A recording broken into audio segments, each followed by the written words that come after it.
Hotel की रसोई में निरीक्षण करने आई महिला सीईओ ने देखा कि हर आलू पर दिल का स्टिकर चिपका हुआ था। ये देखकर वह चौंक गई, क्योंकि बचपन में वह भी ऐसा करती थी ताकि वे औरों से ज्यादा सुंदर लगे और उनके पिता उन्हें जल्दी बेच सके। लेकिन उनकी इस समझदारी से उनकी बड़ी बहन को जलन होने लगी। इसलिए अगले दिन बड़ी बहन ने छोटी बहन को मकई के खेत में ले जाकर उसे मानव तस्करों से बेच दिया और उस पैसे से एक नई फूलदार ड्रेस खरीदी। परंतु जब उसके पिता काम से लौटे और छोटी बेटी के बारे में पूछा तो बड़ी बेटी ने झूठ बोला कि वह बाहर खेल रही है। परंतु पिता को यह बात अजीब लगी, क्योंकि उनकी छोटी बेटी बचपन से ही समझदार और बुद्धिमान थी और वह समय पर घर आ जाती थी। इसलिए पिता अपनी कमजोर टांगों के बावजूद उसे ढूंढने निकल पड़े और रात भर ढूंढने के बावजूद भी बेटी का कोई पता नहीं चला और देखते ही देखते 10 साल बीत गया। इसलिए छोटी बेटी को खोने के गम में पिता ने बड़ी बेटी पर सारा ध्यान देना शुरू कर दिया। बड़ी बेटी को खूनदान के बदले मिलने वाली ब्रेड बहुत पसंद थी, इसलिए पिता रोज खून देकर उसके लिए ब्रेड लाते थे। यहाँ तक कि उसकी शादी के लिए 50 लाख रुपए जुटाने के खातिर घर का सारा सामान तक बेच दिया था। लेकिन जब वह अपनी बड़ी बेटी से मिलने शहर गए तो बड़ी बेटी ने तिरस्कार भरे शब्दों से पिता का दिल तोड़ दिया और उन्हें घर जाने को कहने लगी। पर फिर भी पिता ने अपनी बेटी को घर से लाए हुए आलू और अंडे देने की कोशिश करने लगे, पर उसने ये कहकर उन्हें लेने से मना कर दिया कि शहर में सब कुछ मिल जाता है। और जब वे दोनों टोकरी के लिए खींचातानी कर रहे थे तभी उसकी बेटी का विदेशी बॉयफ्रेंड वहाँ आ गया। बेटी ने घबराकर तुरंत टोकरी छोड़ दी और प्रेमी की ओर बढ़ गई। पिता यह सब देखकर बेहद दुखी हो गए और जमीन पर गिरे आलू और अंडे साफ करने लगे। और इस घटना ने उसे अपनी छोटी बेटी की याद दिला दी जो बचपन में उससे बिछड़ गई थी। पर उन्हें क्या पता था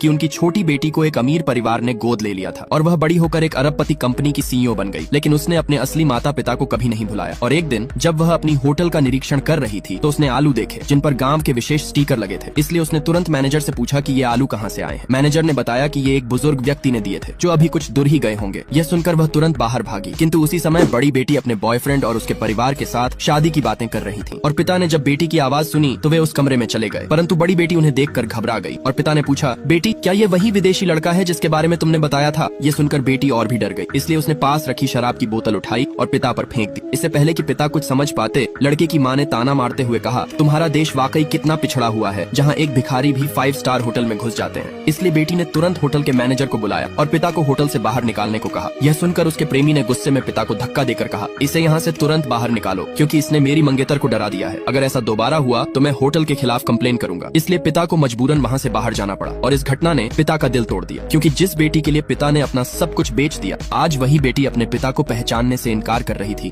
वहीं दूसरी तरफ छोटी बेटी जो अपने पिता को ढूंढ ढूंढ कर परेशान हो चुकी थी। लेकिन बाहर निकलते वक्त अचानक उसका पैर मुड़ गया और वह गिरने वाली थी कि अचानक पिता ने उसे बचा लिया। परंतु जब महिला सीईओ ने अपने पिता की गर्दन में ताबीज देखा तो वह चौंक गई और उत्साह से पूछने लगी कि यह ताबीज आपके पास कहाँ से आया? पिता ने बताया कि यह ताबीज उनकी पत्नी ने एक मंदिर से लाया था और यही ताबीज उनकी दोनों बेटियों के पास भी था। लेकिन छोटी बेटी 20 साल पहले खो गई थी। ये सुनकर महिला सीईओ ने पिता से एक स्टिकर के बारे में भी पूछा। पिता ने स्टिकर की कहानी फिर से बताई, जिसे सुनकर महिला सीईओ भावुक हो गई और अपनी पहचान बताने ही वाली थी कि तभी उनका असिस्टेंट